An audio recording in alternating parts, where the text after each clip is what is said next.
This episode of Star Wars Republic is brought to you by, well, of course, you.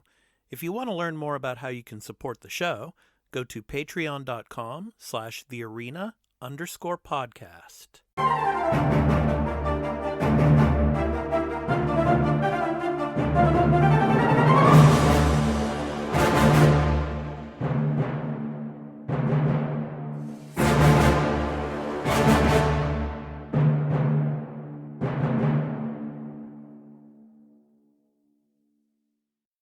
Hey everyone, welcome into Star Wars Republic, our show about all things Star Wars. I'm your host Expat, along with my co-host Burly of Burlyman Gaming on Twitch. Burly, how you doing, man? You ready to talk some Star Wars? And we're going to be talking about, of course, the Obi-Wan Kenobi episode 1 and 2 drop. We're going to give our spoiler review. So how you doing, man? You ready to talk some Star Wars? I'm good. I'm ready to talk this. How about you? I am. Yeah, I really enjoyed the first two episodes, and they're going to be dropping. They're going to be dropping every Friday, so we're going to be trying to do our review episodes on the following Monday. So each week, so we can get it up to Patreon, and then of course, after the first 2 days in early access and ad free, it will then go, of course, to our YouTube channel. So the Arena Productions. So yeah, man. Yeah. So episodes 1 and 2. So obviously taking place, 10 years after Revenge of the Sith. So it was really interesting. And I wasn't surprised that at the beginning of episode 1, obviously, we get kind of the rundown from the prequels, episode 1, 2, and 3. And then, of course, it goes to the Jedi Temple, and you see it being overrun by the clone troopers and some younglings being trained outside, and then their master, taking out some of those clone troopers and all. And what did you think of that part, Burly? I mean, I knew that they were probably going to do something like that to set up the series. Yeah, we all knew. You're going to see Order 66. I do like that they did offer you the little recap. I did watch the little recap showing you bits from episode 1, 2, and 3, just as like, okay, I want to see what they show. Right. And it was a nice little recap. But I'd like them. Again, we got to see Order 66, but it does make sense that we're seeing it here because this has to play with a hugely into this whole series. Yeah. But it's interesting, those younglings, I wonder if they all escaped or not. It's like you don't really see, you just see them running down that corridor. And it's like whether they survive or not, who knows. But and then, of course, then we get to Obi-Wan. He's on Tatooine, and it's 10 years later. And he's working in like this little kind of like outdoor meat factory. What'd you think of that part? And it's like he's like cutting a piece of the meat. It's like every time he's about to finish, and then he takes it home with him. What'd you think of that, Burly? Yeah, well, you knew he was going to just be in hiding. And you know what? He's out. He's in a place out hiding, and just cutting the meat. No one's going to look there. So he's out. He's out in the open, but hidden still. So it was kind of thinking. Then, as you see, when he's working there, the owner there is scum. Yeah. Because he's screwing his employees. So he's like, fuck it, I'm going to take some for me. Yeah. And then we see him. Yeah. So, and then we see him go back to the cave where he's living. And I really like this scene because I think he's gotten to a point, because I remember at the end of episode 3, Yoda is telling him that I can train you in how to communicate with, your former master, Qui-Gon. But it seems like he just can't do it, because he tried to talk to him. He called his name, Master Qui-Gon, and Qui-Gon didn't show up.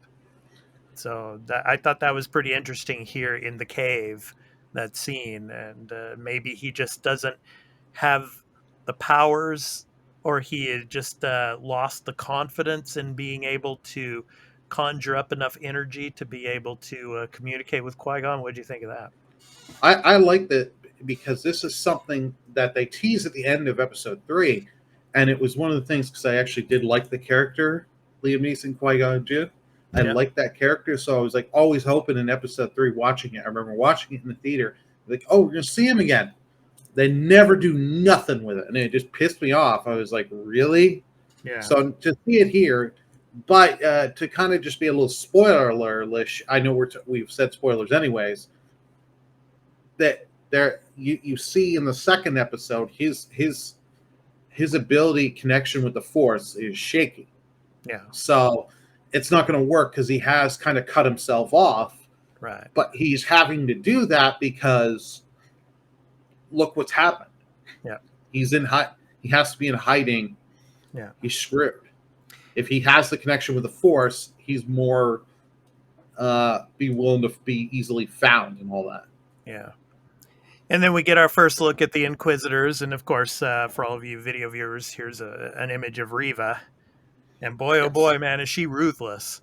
I mean, I mean, it's like even the Grand Inquisitor, it was like trying to say, hey, don't be so extreme, But and the fifth brother, he was getting pissed off at her too, but she's she's determined as all hell to find Kenobi because she knows he's out there somewhere still. And what was interesting to me, Burly, about the Inquisitors is if you noticed, like the Grand Inquisitor, the fifth brother, all the other Inquisitors, their eyes look like the Sith. The yellow with the red. But Riva's eyes don't have that Sith eye look. It's kind of interesting. She doesn't have the when they're full out Sith, their eye colors change, right? Where you saw that in the Grand Inquisitor and the fifth brother, but as the third sister here, Riva, her eyes are not like that. It's interesting, but yeah, man. I mean, she's she's pretty ruthless. What do you think of her, man? Yeah, she is ruthless, but as they state, she is not one of them. Yeah. She, I think he says later on in the first episode, the Grand Inquisitor saying like, "I found you out of a rat, and you're a stench. You're like get out of a gutter. You're in a sewer rat." Yeah, basically. in the sewers. Yeah. So I think she was like someone getting Jedi training, but she unfortunately started getting it at the wrong time. Order 66. Right. Saw the writing on the walls with someone on the street. Yeah. They picked her up because she has some abilities. And there's something either Obi-Wan got her master killed or something because you don't their explanation of so far of why she wants Obi-Wan is not like because the Grand Inquisitor says like you're just wanting to pull favor with Vader. Yeah. And they're like, yeah, that's great and all, but we have our jobs. Right. Grand Inquisitor's like, we have our way of doing things. You need to do it our way. Yeah. But I love that scene of them going into the bar. Yeah. The Grand and them and being like going to the bar owner there and basically saying, I know you've been attacked, but Jedi here, they have a problem. They will just always help whenever they can. Yeah. And it flushes the Jedi out there. Yeah, because I think it was Riva. She threw the knife at the bar owner, and then the Jedi, of course, used his Force powers to stop it right in front of his face, and of course that exposed him. But the Grand Inquisitor let him get away, basically, because Riva was about to kill him, So well, here's the thing: Riva just wanted to kill him. Yeah. Grand Inquisitor wanted him because he wants to torture him because, hey, even though he may not know much, there could be other Jedi in the area. We read his mind and all that. Right. We could find potential other Jedi. The Grand Inquisitor's not stupid. He knows if I kill him, I gain nothing other than that's one dead Jedi. Right. I can keep him and torture him. I can gain more info. Right. Reva's just about, I want to kill Jedis. I want Obi-Wan.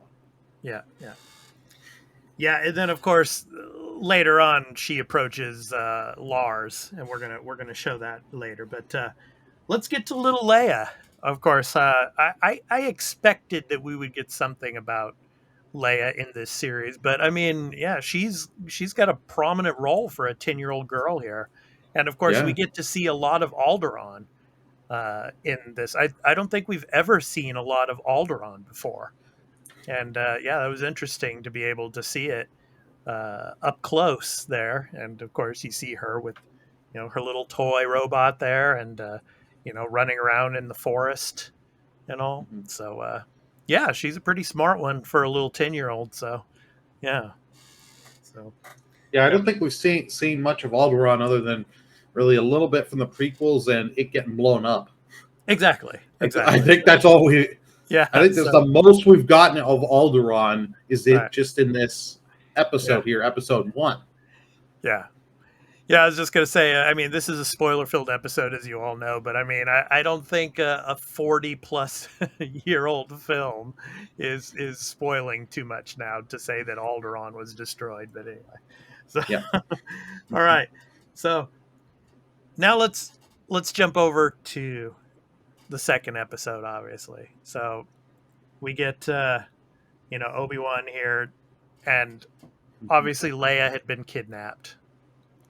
At the end of the first episode, and so Jimmy Smits is back as, of course, Senator Organa, Hmm. and he's pleading with Obi-Wan. He actually goes to meet him, on Tatooine, and is pleading with him, to help find Leia. And he was just like, he was not having it. It's like, look for someone else, find someone else. I can't do this anymore. He's like, he's completely lost confidence in himself. You know, uh, Well, but I did like that stuff, but we're just skipping a little bit. I kind of actually want to talk about. yep, You get that other Jedi that we see that ran away. yeah, He finds Obi-Wan and right, shows because he knows he's like, I know you're Obi-Wan. He's like, no, I am Ben. right. And he's like, cut the shit, and shows him the lightsaber, and he's like, Obi-Wan's like, you know what you should do? Yeah, Bury that in the desert yeah. because that's just gonna get you Like he caught. did his own lightsabers here, Yeah, and he had buried his with Anakin's lightsaber. Yeah, yeah. so yeah, yeah, and then the Jedi said to him, what happened to you? You were like a great Jedi. So He's like, yeah, Order 66, yeah, everything that's happened, like, yeah. come on. And then But later on in that episode, we see what happens to that Jedi. He gets hung. So basically, they find him. So, but yeah, but that you also have Obi-Wan going to the Jawas, buying stuff. He yeah, buys a little toy for Luke, and you see him watching Luke, and I love that. And he leaves the toy, and then the next morning, go to war. Obi-Wan, you just see him tending to his camel thing, Yeah, because I forget, I have no idea what they're called. hmm, And then Uncle Owen shows up to Obi-Wan, tosses the thing at him. He's like, he don't need it. yeah, He's like, oh, no, I'm just giving him a simple talk. No, stay away. yeah, And he's like, well, when the boy's ready, he needs to be trained. Like you trained his father. yeah, yeah, yeah. That was a great scene. Yeah, I mean, I, and then of I, I course, and then when Riva was questioning him, I mean, I think he wasn't really telling the truth, but he was saying, Jedi are vermin, and, you well, know, I think he's A, saying it because that's what she wants to hear. right, But B, right. he does have bad experience with Jedi. Yeah, of course, yeah, with, Because look, because of Anakin's situation, yeah. So because the whole Anakin situation, and he's just like, he's also, because Obi-Wan is right near there, he's yeah, wanting Obi-Wan to know, I don't like Jedi. Like, yeah, stay. This is also to be like, yeah, stay the frick away. They won't find out he.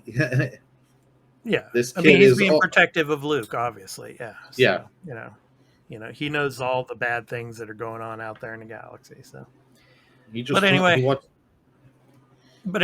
Obi-Wan decides to take up the cause again. It's like Senator Organa was like one last fight. Mhm. So he gets on this transport ship, of course, and he has his lightsaber, connected to him and everything.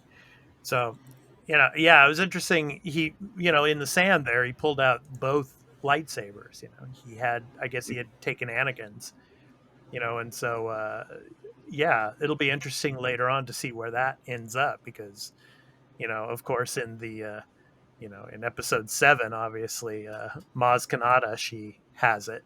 So Yeah. that'll be interesting to find out how she got it. But So I anyway, don't he think gets. we're gonna We're get not going that to get that. No, in this no, series. no. Obviously, But I did like yeah. whole Jimmy Smith's appealing at first with the droid, messenger droid. Yeah, yeah, That doesn't work. Obi-Wan's like, yeah, I'm not doing it. And then he shows up and then he's yeah, like, well, I have to watch the boy.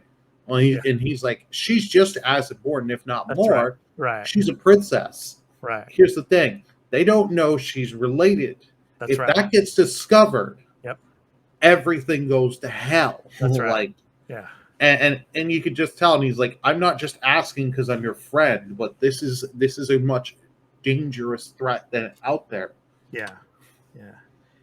So anyway, he gets on the transport ship, and then he gets to this planet here, and it gave me these cyberpunk vibes, Oh yeah. all throughout here, as he's walking around. So, of course, looking for Leia, because obviously you know, the captors took her to this planet here. So, he's walking around here. And then, of course, the Inquisitors show up as well, because they pretty much know that Obi-Wan had come here by this time. But this next one here, this was really an interesting scene here, because Obi-Wan's walking around, and then this old veteran clone trooper asks for, could you spare some change for a veteran, and at first obviously this is, Tamara Morrison, of course, who plays, Boba Fett. But I mean, I thought, I wonder if this character is going to be like Commander Cody or something like that, But then, of course, as soon as, Obi-Wan gave him the coins and just walked away, it's like, no, it can't be. It just must have been just some, just ordinary clone trooper that probably was not, or had no recollection of Obi-Wan. Or it might have been, because it looks like the colors of his armor there are from Anakin's division that fought with Anakin. But who knows? We don't know. It might have just been just some, clone trooper, just an ordinary clone trooper that, and of course he didn't recognize Obi-Wan. So, what'd you think of this scene, man? I thought it was a good scene because it's just showing you like Obi-Wan doesn't want to go close necessarily because he's like, this guy recognizes me, I'm dead. Like, Yeah, because this is not a planet. You can tell this the planet, as the one girl earlier gives him the spice and says this place is scum. yeah. Because he's saying, I'm looking for my daughter. She was kidnapped and taken here, and she's like, you're never gonna find her. Yeah, everybody's been like kidnapped or something like that. Yeah. So Obi-Wan's just feeling bad because he knows the clone troopers did get screwed as well. Right. So he's just like, okay, I'll give a little here. Yeah. Yeah, but when I first heard the voice, I knew that was Tamara Morrison's voice, of course, because all the clone troopers have the same voice. Yeah. So yeah. But anyway, so we go on, and obviously, the three characters here, of course, Riva, and and then of course, Nanjiani. Yes, obviously a great actor, and obviously he was in the Eternals as well. And now he's in Obi-Wan, and it was kind of funny, he's like playing this, he's kind of a fake Jedi. He's not a Jedi, or anything, but he's trying to, what'd you think of his, I mean, trying to help, of course, help that child that supposedly had like, force powers, force sensitive, aspects to that child. But what'd you think of his character? Yeah, I thought at first I thought he was just put in for comedic relief because you see he's showing like he has force power, and then I love how Obi-Wan just goes in there with the gun, because Obi-Wan doesn't want to draw attention to himself. He's a Jedi, and then just being like, magnets and all this. So you're a charlatan and all that, and he's like, yeah. He's like, but I did help these people, and he's like, I'm looking for her. Yeah. And then the guy gives him a little hint of where she may be, and then we soon get the reveal that the Leia was taken because of the Inquisitor, because she actually had a smart plan here. I got to give her credit here of her being like, if we take this guy's daughter, Obi-Wan will come because they are great friends and all this and that. Yeah. And who's he? He doesn't want to make it known public that his daughter's been taken. Yeah. So he'll summon call on Obi-Wan to help him. Right. And she was right. And then she made it known out on the planet that Obi-Wan's here. Everyone, go get him. Yeah. Well, obviously he's able to get Leia, and yeah, I just love the talk and the banter between Leia and Obi-Wan, and it's interesting how later on in the episode, Obi-Wan is like talking about Padme, her real mom, obviously. Yeah. And that's you remind me of somebody that I used to know. She was, she was she was like a princess, So, and yeah, I mean, obviously, of course, she doesn't trust him at the beginning, and she doesn't think he's a real Jedi. Yeah. And or of that course, she's sent by his father and all that. Right.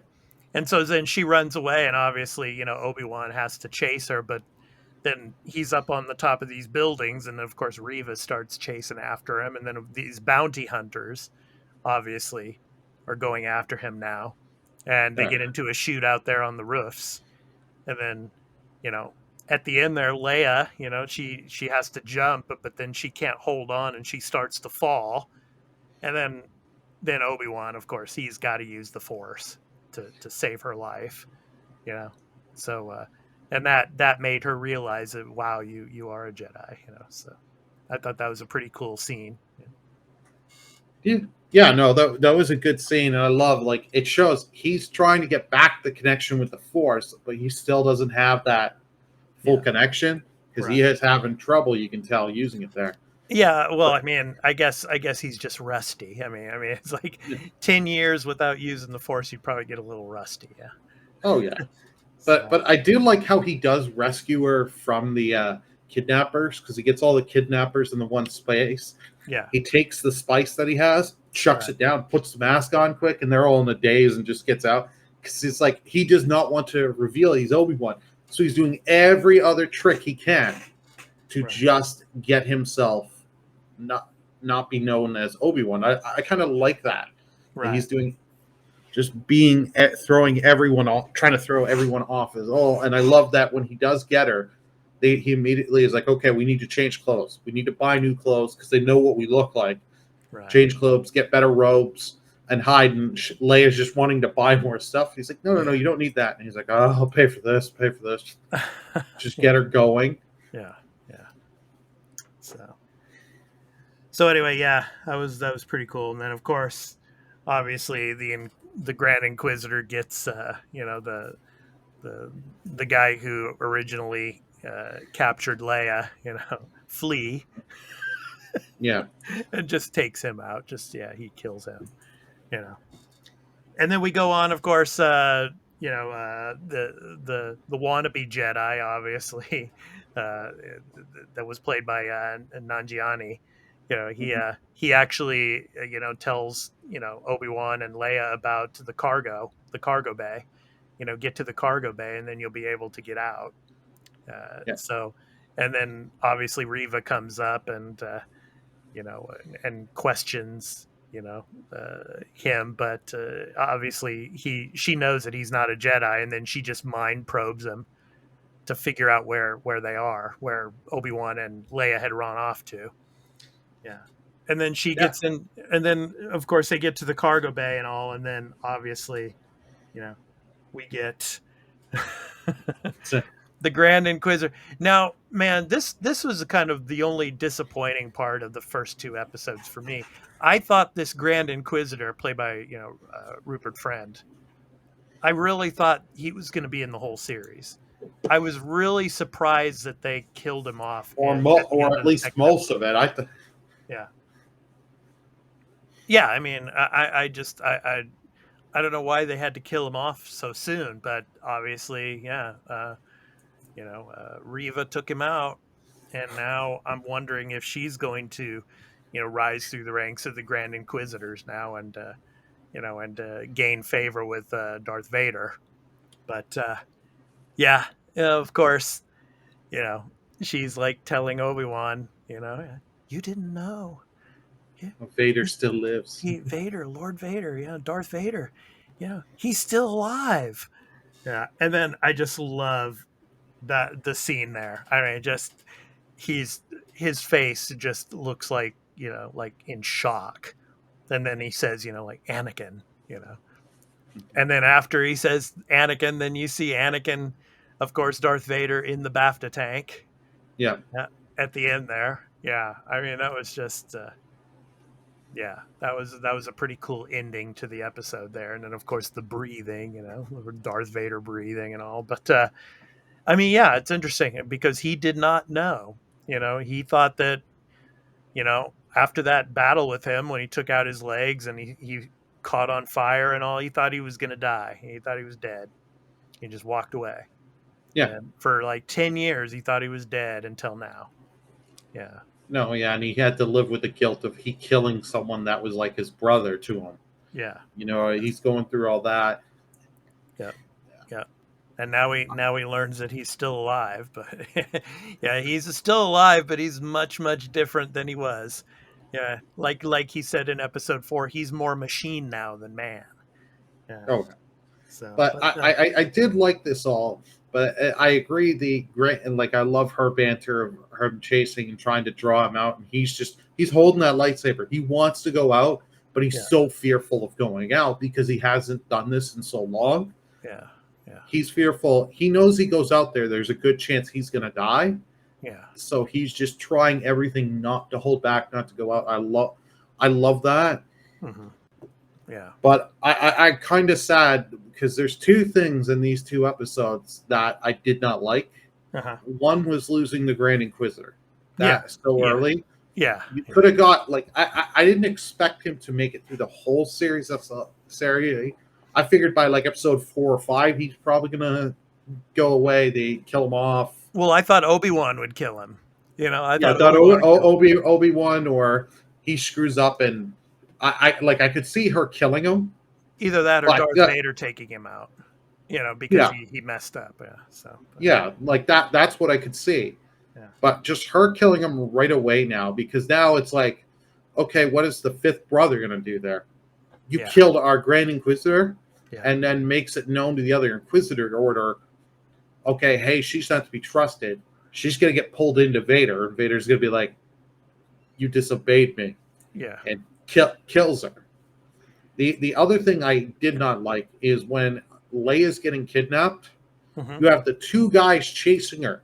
It's a little girl. I know she knows the area better, but you're seeing them run and chase her, and you see like branches and stuff in the way, and they're not ducking or anything, and they're running right into the branch. I'm like, oh my God, like seriously, like come on, you can write this scene much better. Yeah. Those were like my two big criticisms, but I do like that he tells like Obi-Wan's telling Leia, go ahead, go to the ship and turn on the thing and start it up. I will be there behind you. If I'm not, just go. Right. And she knows at this point she's got to trust him. Right. So, episode 3 or part 3, that's what they're calling them. They're calling them like parts. Yeah. And every episode is directed by Deborah Chow. So, the Academy Award winning director. Yeah. So, yeah. Man. I don't know. I think we're going to get Vader in episode 3. I really do. Because Riva's got to answer for what she did, obviously. And I think she's gonna try to get Vader's backing, against the other Inquisitors here. Well, that's the only way she saves herself, because if it's known that she killed the Grand Inquisitor, and she's going to be cocky and stupid and say, I killed him. Yeah. He wasn't going to let me do it. I had the best chance of getting Obi-Wan. He distracted me. Yeah. And Vader's going to be like... And she has a really good idea where he's going to be going next. So, yeah. And she's going to be saying this, and Vader's going to be like, okay, I'm giving you one shot. You fail me. You fail to bring me Obi-Wan. Yeah. And you don't need to worry about Obi-Wan or the Inquisitors going to do it. Yeah. It's what I'm going to do. Yeah. Yeah, that's for sure. Yeah. All right. So that's going to do it for this episode of Star Wars Republic on the Obi-Wan Kenobi episode 1 and 2 review. So, yeah, we're looking forward to episode 3. We'll be bringing that to you next Monday. Obviously, we'll put it up to our Patreon first at patreon.com/thearena_podcast, and it will go up in early access for the first 2 days, early access and ad-free. And then after that, it will go to our YouTube channel, of course, youtube.com/thearenaproductions. So please check out both of those. And if you want to support our content, obviously, go over to our Patreon and take a look at how you can become a patron and support our content. And then, of course, on the YouTube side, be sure to hit those like and subscribe buttons when you check out our content there. So thank you so much. All right. So that's going to do it for our first episode of the Obi-Wan Kenobi series here on Star Wars Republic. So we hope to catch you in the next episode. I've been your host, Expat, along with my co-host, Burly of Burlyman Gaming. So take care, everyone. Peace out. Take care, everyone. May the Force be with you. Vader was right. Vader was not right. Yes, he was. No, he wasn't.